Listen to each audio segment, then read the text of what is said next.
Hello everybody, Manithral here, and welcome to the weekly update video for RS3. Now this week we actually have kind of an exciting update. We have the 110 wood cutting and fletching launching today. So if you're not familiar, the level cap is rising to 110. There's a new magical grove near the Eagle's Peak to chop the eternal magic trees, enhanced by a new mechanic like tree timers and Lumberjack's intuition. So these are some new features. They are in the blog, but you can also collect enchanted bird's nests and do wood cutting consumables to boost the performance. Use the eternal magic logs, craft short bows, crossbows, and the pinnacle fletching expertise, the level 100 masterwork bow finally. But this can be created through advanced multi-skill process. So as you can see here, this is the new bow. To top it off, equip yourself with a cutting edge of level 90 to 100 augmentable hatchets for ultimate tree felling efficiency. So there is so much more about this with the dev diary. RuneScape actually has an official video, so do check that out. Otherwise, we do have a chat log for a stream coming up. December 11th, a JMod Rune Skill and Chill stream. Probably going to be going over the brand new 110 wood cutting and fletching. This will be taking place on the RuneScape's official Twitch channel at 1700 game time on December 11th. Now, as far as patch notes are going, wood cutting and fletching is going to have quite a bit here because there's a lot of changes that actually take place other than just the new stuff. So hatchets can now be removed from the tool belt, replaced with the bronze hatchet, mimicking the tool belt functionality of pickaxes. Ricculum, Necronium, Bane, and Elter rune hatchets can now be smithed. The pickaxe of Earth and Song is now smithed at the Dragon Forge in the Ancient Cavern instead of any anvil. Consequently, a Song of Earth and Pickaxes achievement can now relight my fire, rekindle the Dragon Forge as pre-requested. Damage from Elder God arrows is now capped at level 100 rather than level 95, so that the level 100 bows fully benefit. Corrected the Runite Crossbow U to the Rune Crossbow Unstrung. Added fletch options to the crossbow string. Added in Demonheim to the woodcutting skill guide entries for the dungeoneering hatchets to differentiate them from the Smith Primal Hatchet. Hatchets are now listed under the miscellaneous alongside the pickaxes, mattocks, and the smithing interfaces. The crafting area in Birthwarp has a modest makeover, and one of the looms has been replaced with a fletching station. Environment lighting at the Memorial of Gothics is less painfully bright. 4 teak trees have been added to Moosa Point, so level 30 trees can be chopped in free-to-play. 3 maple trees have been added to the south of Rock, so level 40 trees can be chopped in free-to-play. 3 Acadia trees have been added near Het's Oasis, so level 50 trees can be chopped in free-to-play. Teak and Acadia logs are no longer listed as members only in the woodcutting skill guide. Acadia logs and teaks, maples, and Acadia wood boxes are now free-to-play objects. Teak and Acadia trees can now be chopped on free-to-play worlds. The I'm a Lumberjack and I'm OK achievement can now be completed in free-to-play. Remove the jungle potion quest requirement from the I'm a Lumberjack and I'm OK and I sleep all night and I work all day, since there are no more sources of teak and mahogany than Taibowani. Corrected the woodcutting requirement of the Weeping Willow from 30 woodcutting to 20 woodcutting. Corrected the woodcutting requirement of I sleep all night and where I work all day from 50 woodcutting to 60 woodcutting. Corrected the woodcutting requirement of CU at 5 from 60 woodcutting to 70 woodcutting. Corrected the woodcutting requirement for the borehole and Sing Along with Saren verse 3 from 75 woodcutting to 80 woodcutting. Corrected the dungeoneering requirement of borehole from 60 woodcutting to 65 woodcutting. Added woodcutting site map icons to the mahogany trees south of Karn Isle in the Kazari jungle. Reordered the Nature Sentinel teleports to reflect the retiering of trees, introducing the Woodcutter's Grove. Tipping the bolts now has a stack limit of 20 to be consistent with tipping arrows and darts. Added reward icons to the Everything is Still or some achievement. Added a leveling benefit filter to the woodcutting and fletching skill guides. The world map boat hire icon has been graphically updated, and facility icons have been updated, added for fletching workbenches. Wood boxes can now be filled with the noted logs in the backpack to facilitate the new fletching upgrading process. Non-elite Anku now drop the Ghost Hunter equipment and cremation on free-to-play and members' worlds. Improved feedback when using the beehive without the insect repellent. Increase the time on the bird's nest remains on the floor up to 2 minutes, up from 30 seconds.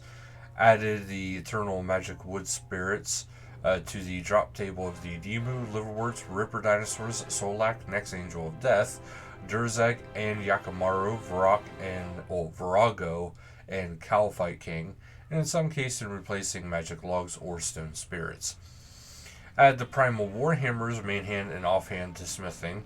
Fletching knife animation overrides and now match the logs in the player's left hand in the default fletching animation. Fix a bug where the fletching of magic logs into shafts or unstrung magic shield bow showed basic logs in the player's hand instead of magic logs. Zygomite care styling with a crystal knife now shows a crystal knife in the player's hand instead of a regular knife. Added the gameplay settings section for skill and fletching. The perfect equilibrium bar icon will now turn gray when the player has 0 stacks. The balance of force buff bar icon has been changed to more thematic icon, as it was previously the Bow of the Last Guardian object. Removed specific skill level cap from examine of all decorated urns, since they currently function above level 99, where the skills level cap is increased. Christmas, they fixed an issue in the quest, a Christmas reunion, that was reverted to the workbench building spots to a version without a build option. The Christmas pudding amulet can now be keepsaked. Sleds can now be obtained and equipped with the Christmas village. The ice amulet can now be used to summon a snow imp within the Christmas village. Fix an issue that was causing the black Christmas scythe to appear as a normal Christmas scythe when overriding familiars or legendary pets using the Spirit of Harvest. Added a spam filter to Spencer's shouts in Berthorpe and reduced the frequency of his shouts. Snowboard Yeti can now be used to perform tricks when equipped. Fix an issue causing candy canes in a Grand Exchange to have an examine interaction with no examine output. Unlock hints for the rewards available from 2023 Christmas presents have been updated to reflect their availability from 2024 presents. Advent calendar on the interface will no longer have the OP4 button on mobile devices. In general, refill the Profundus waterfall. The system in which the Clue Scroll slider puzzle muddle up its puzzles has been made consistent with how old school RuneScape clues work. This change reduces the number of steps needed to complete a puzzle drastically. Calendar entry has been created in the game for the Shooting Star refresh on December 16th through Sunday, December 22nd, 2024. The entry offers players a teleport to Wizard Rosalina to start the new updated distraction diversion. Now, as far as the Treasure Hunter calendar, starting the 10th and ending the 12th is the Tinkerer's Trail, and then on the 13th through the 15th is the Dragon's Dozen. Don't forget, all of these have a buffed wrapping paper, so that is something to kind of keep in mind. So that is always awesome. And then we go to the community showcase. Up first, we have Chaos Art showing off Zuck a little bit here, looking pretty formidable as always. And then we have Baramathedius, which have an embroidered Godsword patch. They're pretty cool looking. And then here we have Jelly Dog's Blessed Flask Sake is stunning and so practical. That actually is pretty cool. Then we go into the Rune Tube. So need to know what the best looking bow overrides are. Now the fletching goes to 110.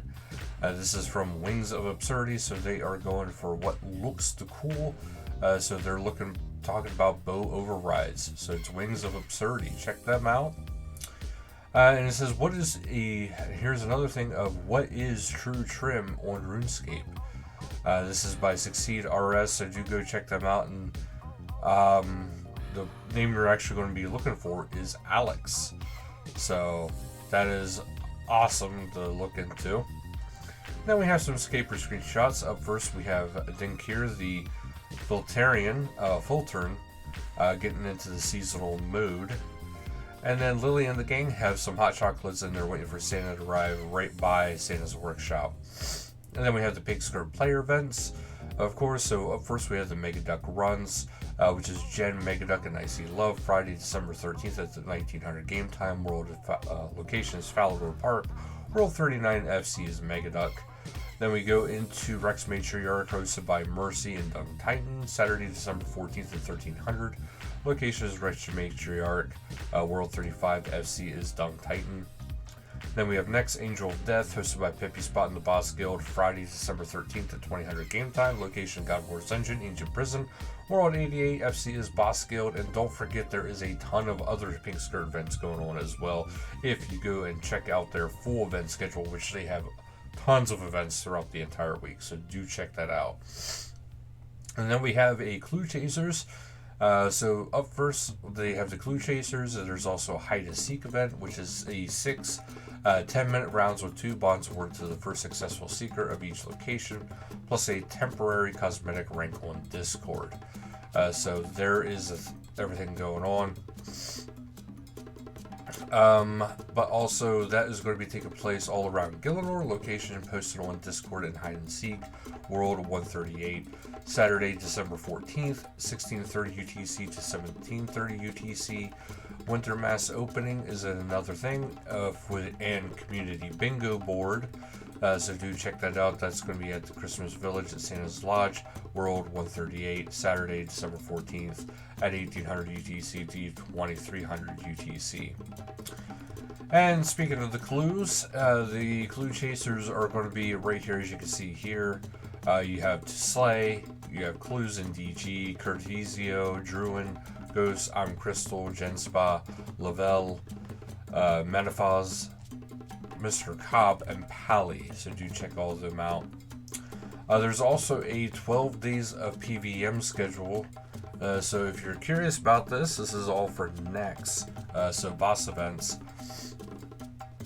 And most of these, well, we'll go through them all.